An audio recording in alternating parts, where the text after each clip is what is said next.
so we're gonna try something a little different today. What we're going to do is, I went to see a movie this weekend, and I knew the movie was gonna be different because any Quentin Tarantino movie is always different. And I'm like, you know what? This is actually the first time I actually went to the movies to see a Quentin Tarantino movie. Normally, I watch it when they come out on DVD or stream or whatever you want to call it nowadays. But that's when I usually watch it because there were high expectations for the Hateful Eight, and I think I'm gonna go back and watch the Hateful Eight one more time because I think I sold it short, and I think it was a better movie than I gave it out to be. And I never watched Reservoir Dogs, but I watched it this weekend, and it was you can tell that's one of his first movies because the impact was like it was there was so much going on, and it was basically based in two locations inside of a garage, and the gunfight and stuff like that. So I'm like, okay, but you were still drawn into the characters. Now, with that being said, this is not a discussion about Quentin Tarantino. I am not a film critic. I am not a movie critic. I'm not one of those guys that can tell you, oh, he does this, that, and that. I'm just gonna tell you basically what I think about his style of movie genre. So basically, it's either this: you either love it or you hate it. Period. There's no in between with Quentin Tarantino movies. Now, I put a post on Facebook and I said, "Hey, I watched this movie, and you better know your history." La la la. And a couple people commented. Once said she just was just lost. And I'm not gonna lie. I looked over to my brother-in-law. I was like, "Dude, I'm so lost right now," because the movie seemed like it was going everywhere. And to understand his style of storytelling, it's kind of like the way I've heard him explain it. You can jump into the middle of a novel and still understand what the first part of the novel was talking about because that's the way it goes. Sometimes you jump into the novel, you're reading it, and then the next thing you know, it's like it's reflecting on what happens. You can so don't get me wrong, it's good to start in the very beginning of a book, but because nobody's coming in the middle of a movie, because sometimes you're just gonna be asked out. So that's one thing about Quentin Tarantino movies. They don't necessarily sequentially go in order. And Pulp Fiction is a very clear. Matter of fact, Reservoir Dogs were the same. Now, if you saw From Dusk to Dawn, now that was a start to finish because there's no way you could jump in the middle with all the vampires. If you haven't seen it, which if you haven't, that's on you. So it's not really a spoiler because it's been out forever. Um, but anyway, that's one of those movies that you got to start and go to the end. There's no in between. Otherwise, you're not gonna really get a a true characteristic understanding of each character. So, and then you have once again Natural Born Killers goes back and forth. That was a screenplay by him. So there's just you have to look at it. But I would say more than likely Pulp Fiction, the Kill Bill series, as well as Reservoir Dogs, those kind of all follow the same. They're not really going sequentially. But anyway, I'm rambling. Let's get to the point. Now, the thing I like most about Quentin Tarantino's style is like whenever a character is actually being introduced, they will introduce themselves. Not like I am so and so. No, they introduce themselves in a manner that's kind of like the soliloquy of how they talk. And you kind of pick up on their personality, and that personality carries on through the movie. Some of these characters are very, very they're dynamic, and complex. There's some people just majority of I would say the characters that he write are sarcastic assholes. They are. They're like so when I first started watching Reservoir Dogs and the guy was talking about why he doesn't tip waitresses and he brought out some real key points, but that's one thing about Quentin Tarantino. He brings out an antagonistic style of conversation. The dialogue that people tend to have or just generated through this and I think the reason why is because you're kind of intrigued with the conversation because that's the kind of conversation you probably yourself want to have. And you're like, man, really? It makes sense. And at the end of the conversation, the guy, man, this is my daughter. He's making a good point. But, you know, Quentin Tarantino, he has what I like to call a B movie genre because it's kind of built under a B movie, especially the ones that kind of based around the 70s, whatever. It's built on a B movie genre with A-listers, which it's not a B movie. I mean, if you watch a B movie, you know the acting is pretty. I wouldn't even call those people B-listers. It was like, really, it's not. It's not a good look. Not a good look whatsoever. So, but that's the way they build it. And if I'm an older guy, and I've watched 70s movies. Now, when I was younger, I didn't really get it, but like I was old enough to watch like Bruce Lee's Enter the Dragon. And if you watch Bruce Lee's Enter the Dragon, you'll see there's a lot of stylistically 70s themed music. And trust me, go back and look at it and listen to it. You'll see exactly what I'm talking about. Now, here's the thing about Quentin Tarantino. I think initially in the very beginning, people were afraid, or I should say, actors were afraid to actually be in his movies because of being typecast. But which is far from the truth. You have people who, I mean, Leo DiCaprio, big name, Brad Pitt, big name, and these guys have been in multiple movies. And hey, if you know me, you know my favorite actor, although they say he's an a-hole, is Samuel L. Jackson. I just like his style. I think he has so much range. It's crazy. But once again, he's played in several different roles, and when he played in, Steven and Django Unchained, you hated him. You really but you know what? And I'll touch upon that a little bit later. Um, it was the fact that he did embrace that role, just like Leo DiCaprio. And Leo DiCaprio said in the interview that he didn't really like that role because it was so hateful and he didn't like treating people that way. But to be realistic and true to the method acting for that time parameter or that time frame, he had to be that way, which made the movie more believable, more sellable. And every country in the world, especially the ones that were Warsaw Pact, or they were axes or axes, however you look at it. Their history, and we throw it on the movies. World War II, Pearl Harbor, and we talk about the atrocities of these people that they talk about. Now, one atrocity, this is totally to the left, and that's going to, it'll tell you how. Well, you'll understand it when I see how slanted Americans are. We dropped a nuclear bomb, or an atomic bomb rather, on Japan, which is like probably one of the worst things you can do to a people, which had some serious, serious effects. But nobody looks at that as an atrocity.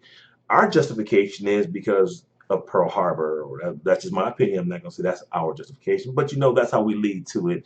That is what actually jump-started us to come into the war actively. So anyway, but Americans will make movies around that same time period. So we're talking about Django Unchained, and even though it was a spaghetti style western, what we're actually looking at in the parameters of slavery, and so it wasn't necessarily a spaghetti style western, but it was a period where we were actually addressing slavery. And Americans hate to talk about slavery because they feel like blacks are blaming, the whites for all this, that, and the other, which if they still do that, then my personal opinion, then those people are stupid, because this is, man, listen, it's 2019, and we do understand the atrocities that's happened, but it's made us who we are today. And if you're still running around talking about your 40 acres of mule, then you're a dumbass, period. I'm just not going to even I'm not going to go into that. Yes, there's some unfair things going on. Yes, there's some things that aren't really cool going on. That's not what this conversation is about. But the movie Django Unchained actually touched upon it. They weren't afraid to touch upon it. So just the way Americans like to spin things, and by Quentin Tarantino taking that, he was brave enough to just say, you know what, I'm going to embrace it. And he did it a service. And as bad as they say and as violent as they say some of his movies are, by means, it was nowhere close to what reality really is. So that's on you. Hey, Quentin, next movie, I want to be in it. Come find me. I'll come find you. I will pay. I do. Trust me. Even if it's just an extra, but I'll smile. You'll notice me. I'll be like, yeah. But anyway, once again, there have been actually actors who declined to be in his movie, and there's been various reasons. I think Will Smith said he didn't want to do it, clashing with his schedule or something to that degree. And he was doing Wild Wild West, which was, oh, my bad. And for those who were just listening to the audio, I just gave 2 thumbs down. And another story is a rumored story is that because he wasn't going to kill the bad guy, he didn't want to do it. He said he was the hero, so he's supposed to kill the bad guy. Because somebody else spun around and said, well, he wants to be in a movie that's more based on a love story, not one based on revenge. But it's a little bit of everything. So he turned it down. I believe Sylvester Stallone turned a role or two down, but he's not hurting for roles, so go figure. Now, I will say this: the Pulp Fiction reignited John Travolta's career. Um, I'm one of these guys. I guess I'm a little film fanatic, but not watching the movies per se, but the backdrop or what have you. And basically, the producers didn't want John Travolta, from my understanding, but Quentin Tarantino wanted it, and he made that movie. He made it. It was just his personality mixing with Sam L. Jackson, but it matched. It made it. It made that movie. So once again, kudos on that one. Big kudos. Now, the thing I like about Quentin Tarantino, and I'm going to start touching more so on Once Upon a Time in Hollywood, and I'm not going to talk too much about it because one, the movie just came out. Two, I don't want to spoil it for anyone who might want to go see it. But it's the way he told his story. He told his story. Once again, we're talking about late '60s, early '70s, about an actor transitioning from, you know, being like a young guy. He was in competition with, Steve McQueen's. For those who don't understand it, go look it up. Anyway, but he was in transition, and then once again, there were big names in this movie. Margot Robbie, she was in this movie. So anyway, um, and if you understand who she was in the movie, I can't remember her name, Sharon something. Oh, I'm so sorry. But anyway, that is one of the victims in the. I'm not going to get into yes, yeah, one of the victims in the Manson murders. So in reality, and so if you understood history, you're sitting on your seats, quit waiting for shit to happen. But guess what? I'm not going to tell you what happened, but it's not what you think, and that's classic Quentin Tarantino. Take a bit of history and butterfly effect that Joker, meaning change it. Why not? It's his movie, okay? Still some of the same historicals, just like Inglorious Bastards, okay? Who says that wouldn't have been a great way for Hitler to get killed? But once again, you take that little slice of history, change it, and that's one thing I liked about it. He took that creative artistry to make the movie more not necessarily believable, but more entertaining, and that's the key to it. We know how it ended, but who cares how it ended? How Quinn made it end. You need to go watch the movie. Now, I like to put it this way. I think the movie is really hard to track, and I'm just going to be true and unbiased. It is hard to it's hard to figure out what's going on because you actually have two leading men, meaning Leo DiCaprio and oh my goodness, I just said his name, Brad Pitt. I'm sorry, Leo DiCaprio and Brad Pitt, and they're both actually being leading men, but not together. But when they're together, you're saying because of Leo DiCaprio's because of his his character in the movie is a leading man, so to speak. You kind of look at him as the lead, but if you follow the movie, there's times when Brad Pitt is actually the focus of the story. So the coolest thing is, which is totally crazy, is the whole Bruce Lee thing, and then they show the commercial, so I can say this. He's like, they tone him down because his hands are registered weapons. He goes, if I we get in a fight and I accidentally kill you, I can go to jail. And then, Brad Pitt says, yes, if anyone actually kills anybody, they can go to jail. It's called manslaughter. And then, of course, there's a story and the thing about it is you have to understand a story with Bruce Lee that on one of his movie sets, and once it was this one, he did have a heckler challenging him in one of his movie sets. I want to say it was either, wasn't The Game of Death and it wasn't Enter the Dragon. Um, I know what movie it is right now. I just can't think off the top of my head. But it was one of the older movies, and Bruce Lee, yeah, he opened the can of whip ass and laid it to him. So there's a scene, something like that, within this movie, and you have to just look at it. Once again, for a lot of people, if you're not like a big '70s movie buff and understand the different characters that are actually being portrayed, then yeah, you might not like it. You might be a little lost. But I'm gonna tell you right now, I was lost for about 30 minutes in that 2 hour plus movie. Oh my God, the movie's up. And here's the messed up thing. If you're here in San Antonio, this guy right here got a yeah, he got a free ticket to go back to the movies because the movie theater was so freaking hot. It was so hot. So it's like, you know what? We're sorry. Bam. come back on us. I'm like, and I am. So, but yeah, it was so hot in there. It was like, and then it was at Santico Silverado. Okay, so everybody knows now Silverado's kind of like the ghetto one off 410. Um, Simply because we get the new one, Casablanca, which is the nicest one, but I got a free ticket out of it. So, and that is, I mean, it wasn't that hot that I was sweating down, running down my face, but I still enjoyed the movie. But nonetheless, the movie is a little bit hard to track. And for me, once certain things started happening and I started understanding, okay, we're getting to the pinnacle of what's going to go on, what's going to happen, you know, and it ended great. I like the way it ended. It made sense on how it ended, and it was kind of one of those endings. If you know exactly how the true story ended in history, Hollywood history or lore, whatever, you're like, oh man, you actually can walk away with a smile because the truth of the matter, it didn't happen that way. It's really, really, it's really sad.